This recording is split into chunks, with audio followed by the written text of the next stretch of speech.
ನಮಸ್ತೆ ಸ್ನೇಹಿತರೆ, ನಾನು ನಿಮ್ಮ ಸಿಂಪಲ್ ಶಿವು ಮಾತಾಡ್ತಾ ಇರೋದು. ಮಾರ್ಚ್ 17 ಅಂದರೆ ವಿಶೇಷವಾದ ದಿನ, ಯಾಕಂದರೆ ನಮ್ಮ ದೇವರ ಹುಟ್ಟಿದ ದಿನ.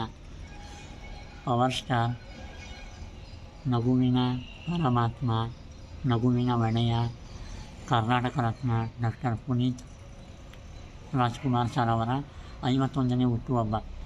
ಸೊ ಮೊದಲಿಗೆ ಹುಟ್ಟುಹಬ್ಬದ ಶುಭಾಶಯಗಳು ಅಪ್ಪು ಸರ್. ಇವತ್ತು ನಮ್ಮ ಜೊತೆಗೆ ನೀವಿಲ್ಲ ಅಂದರೂ ನಿಮ್ಮ ನಗು, ನಿಮ್ಮ ಧ್ವನಿ, ನಿಮ್ಮ ಪಾತ್ರ ಈ ಭೂಮಿ ಇರೋವರೆಗೂ ಸದಾ ಜೀವಂತವಾಗಿರುತ್ತೆ. ಯಾಕಂದರೆ ನಾನು ಮೊನ್ನೆ ತಾನೇ ಆಕಾಶ್ ಫಿಲಮನ್ನು ನೋಡ್ಕೊಬಂದೆ.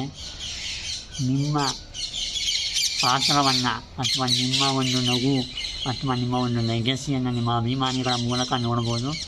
ಮತ್ತು ಕೋಟ್ಯಾಂತರ ಅಭಿಮಾನಿಗಳು ನಿಮ್ಮನ್ನು ಪೂಜಿಸೋ ರೀತಿ, ಆರಾಧಿಸೋ ರೀತಿಯನ್ನು ನಾನು ನೋಡಿದೆ.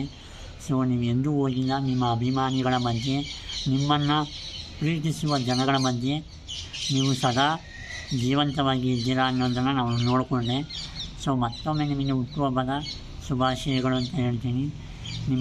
ನೀವು ಮಾಡಿದ ದಾನ ಧರ್ಮ, ಸಮಾಜ ಸೇವೆ ಎಲ್ಲವೂ ಹಚ್ಚ ಹಸಿರಾಗಿದೆ. ನಿಮ್ಮ ಸಿನಿಮಾಗಳು, ನಿಮ್ಮ ಪಾತ್ರ, ನಿಮ್ಮ ನಗು ಈಗಲೂ ಕೂಡ ನೆನಪು ಕಾಡ್ತಾ ಇದೆ. ಹಾಗಾಗಿ ಹ್ಯಾಪಿ ಬರ್ತ್ಡೇ ಅಪ್ಪು ಸರ್. ನೀವು ಎಲ್ಲೂ ಹೋಗಿಲ್ಲ. ನಿಮ್ಮನ್ನು ಪ್ರೀತಿಸೋ ಲಕ್ಷಾಂತರ ಜೀವಗಳ ಮಧ್ಯೆ ಈಗಲೂ ಜೀವಂತವಾಗಿದ್ದೀರಾ. ಮತ್ತು ನನ್ನಂಥ ಎಷ್ಟೋ ಲಕ್ಷಾಂತರ ಯುವಕರಿಗೆ ಸ್ಫೂರ್ತಿಯಾಗಿದ್ದೀರಾ.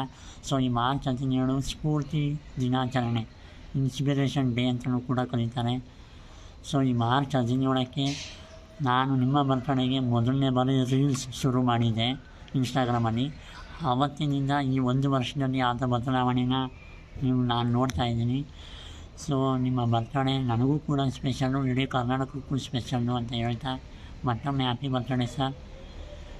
ನೀವು ಎಲ್ಲೇ ಇರಿ, ಹೇಗೆ ಇರಿ, ನಿಮ್ಮ ನೆನಪು ಸದಾ ಜೀವಂತವಾಗಿರುತ್ತೆ ಅಂತ ಹೇಳ್ತಾ ಹುಟ್ಟುಹಬ್ಬದ ಶುಭಾಶಯಗಳು ಅಪ್ಪು ಸರ್ ಅಂತ ಹೇಳ್ತಾ ನನ್ನ ಮಾತನ್ನು ಮುಗಿಸ್ತಾ ಇದ್ದೀನಿ. ಜೈ ಹಿಂದ್, ಜೈ ಕರ್ನಾಟಕ ಮಾತೆ.